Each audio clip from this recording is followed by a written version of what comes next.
Welcome to the 6th day of the Riley Sewalong. The first thing that we're going to do is we're going to attach the straps to the back. So with the back or the pants portion of the back facing up and the front falling down and out of the way, you don't want to attach it to the front as well. You're going to pin the bottom of the back straps to the top of the back with right sides touching. So make sure that you match up that center back top stitching, and also those outer notches on the back straps are going to line up with the darts on the pant portion of the back. Now go over to your sewing machine, and in a normal 1/2 inch seam allowance you are going to stitch this line of stitching, and then you're also going to finish that seam allowance. Just make sure that you don't trim the seam allowance when you are finishing it.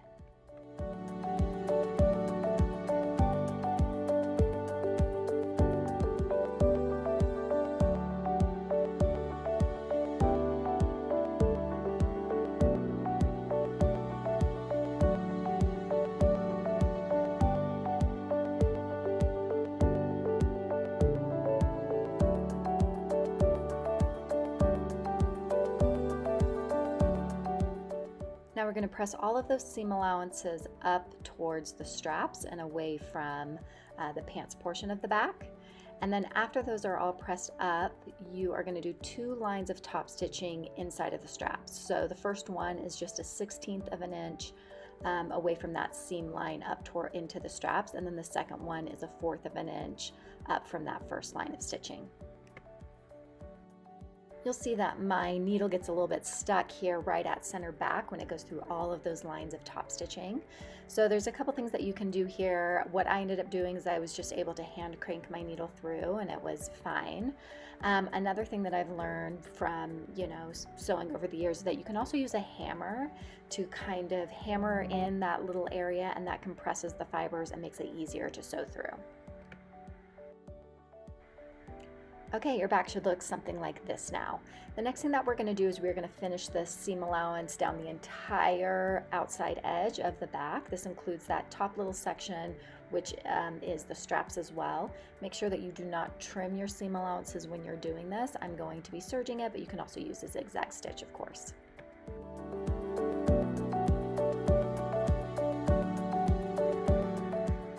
Okay, this is where we're at. Now we're going to pin the front to the back along the outside edges. So you're going to want to line up the bottom edges and also the notches, and keep that front hip facing extended when you are pinning it together. Note that because the back straps are already attached and the front bib is not, that the front is going to be shorter than the back. It will extend into the back by about a 1/2 inch past that seam line where the back pants meet the back straps.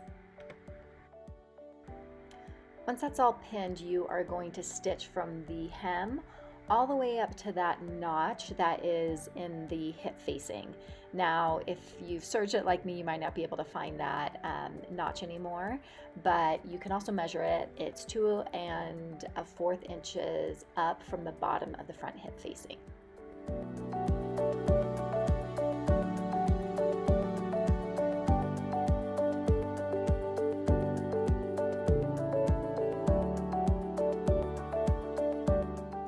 Now once again, you're going to stitch from the hem up to that notch, or 2 1/4 inches past the bottom of the front hip facing, and then make sure you back stitch at the end. When you're stitching past the hip facing, the stitch line is going to be directly on top of the stitch line that connects the facing to the front, so you're going to find it easier to stitch this seam with the front on top.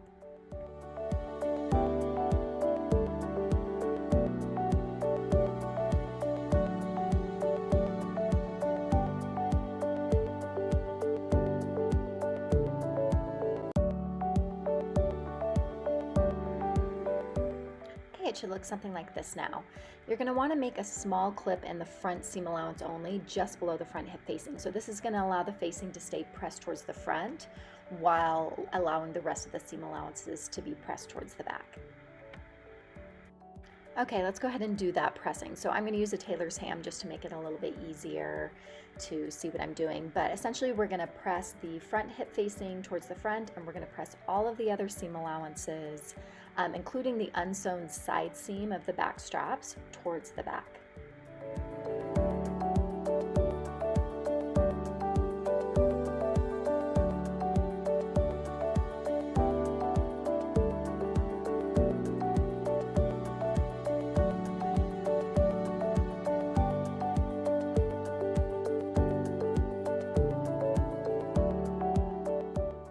Okay, now let's grab our back hip plackets and we're going to fold them in half lengthwise, right sides touching, and pin the edges. And then we'll go over to our sewing machine and we are going to stitch that top and bottom edge.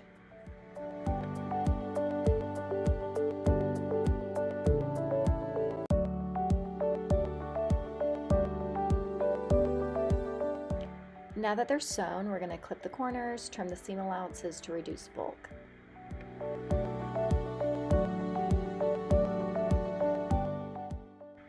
Turn them right side out and we are going to press them. Make sure that you get nice right angles on all of the corners.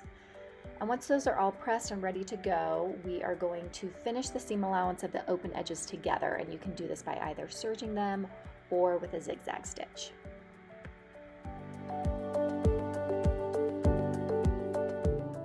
With the overalls inside out, you are going to attach the back hip plackets.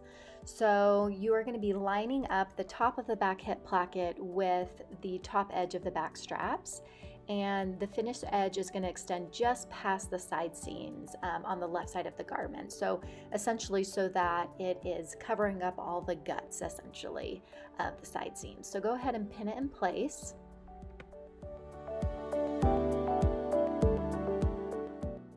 Now once you get that all pinned in place, what you're actually going to do is you're going to run a line of basting stitches with the wrong side facing up here. It does not have to be precise, but after this step we're going to be doing some top stitching, and it's much easier to do this if that back hip placket is basted in place.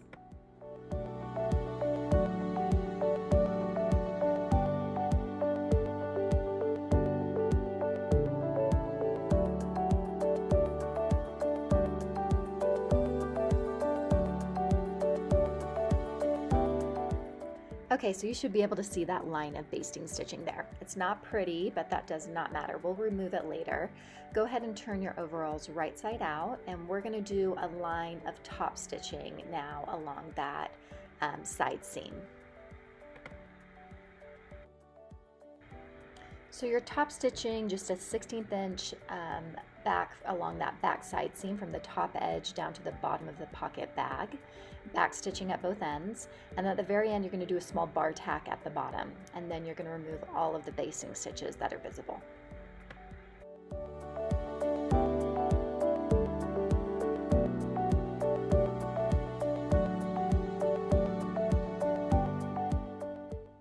Okay, it should be looking something like this. The top stitching is going to be keeping those seam allowances toward the back, and it's also attaching the back hip placket to the back seam at the same time.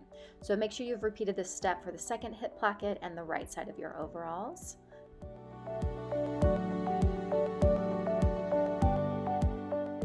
And use your seam ripper to remove any of those basting stitches that are visible. Next, we're going to pin the bottom of the front bib to the top of the pants portion of the front. So with right sides touching, make sure you line up center front. And also note that the ends of the bib are going to extend past the ends of the pants portion of the front by a 1/2 inch on each side. And that's because the seam allowances have not been sewn for the bib yet.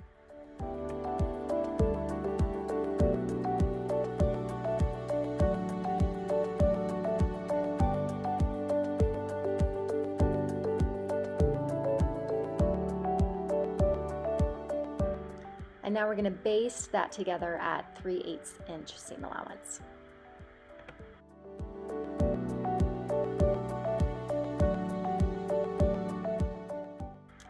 Okay, now that that is basted on, you're going to go ahead and grab your waistband facing. And with the wrong side of the facing up, you are going to fold down the top edge by a 1/2 inch, wrong sides touching, and give it a good press.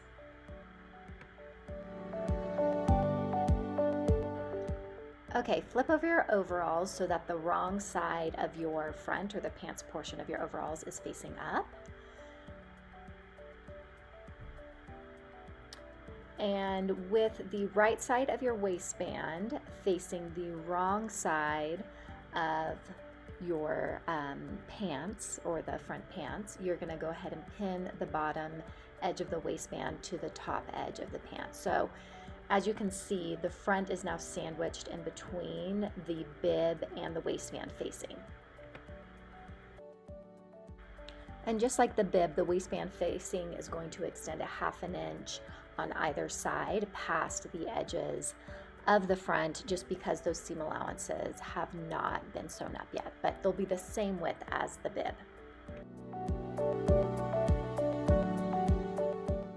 Now once that is all pinned in place, we're going to go over to our sewing machine and we are going to stitch through all of those layers at a normal 1/2 inch seam allowance.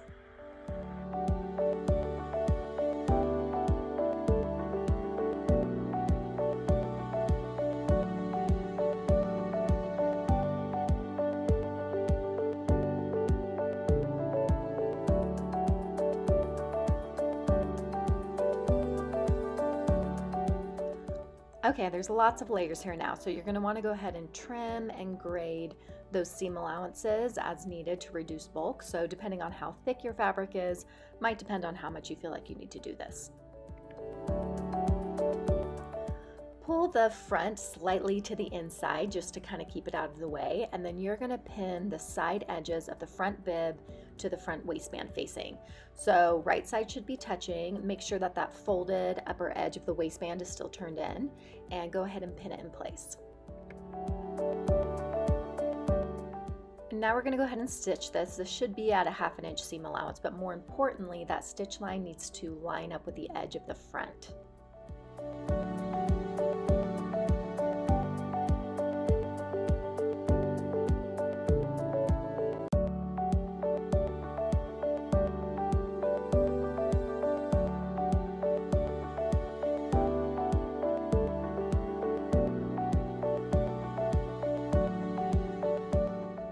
Okay, it should look something like this. So also ideally the top edge of the waistband facing and the edge of the bib should also align at the stitching line. And so everything should be kind of nice right angles. Let's go ahead and trim those corners and the seam allowances to reduce bulk.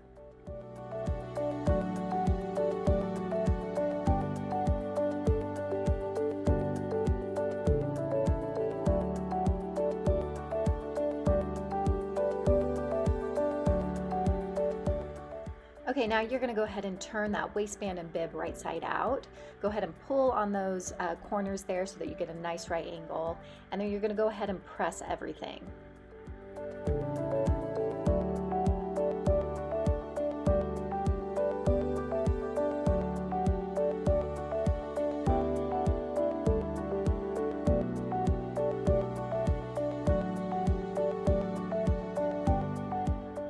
Okay, now that everything's pressed, you're going to want to go ahead and pin along the top edge of the waistband facing.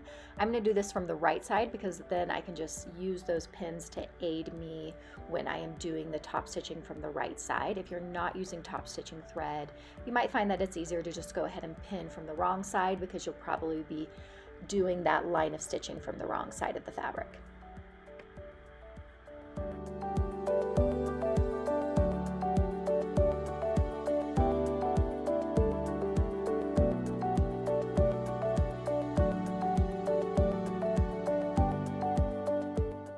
Okay, we're going to start by doing 2 rows of top stitching along the bottom. So the first one is a 1/16 of an inch into the bib along that seam line, and the second one is a 1/4 of an inch inside that first row of top stitching.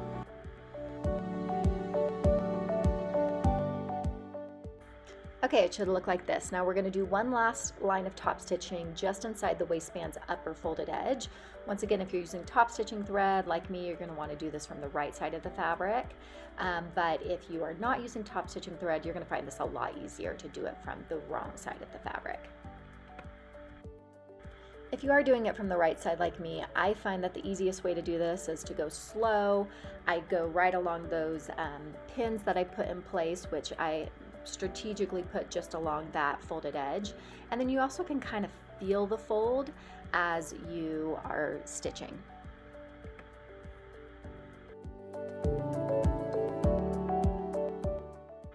Okay, and this is what your waistband should look like once it's all sewn up.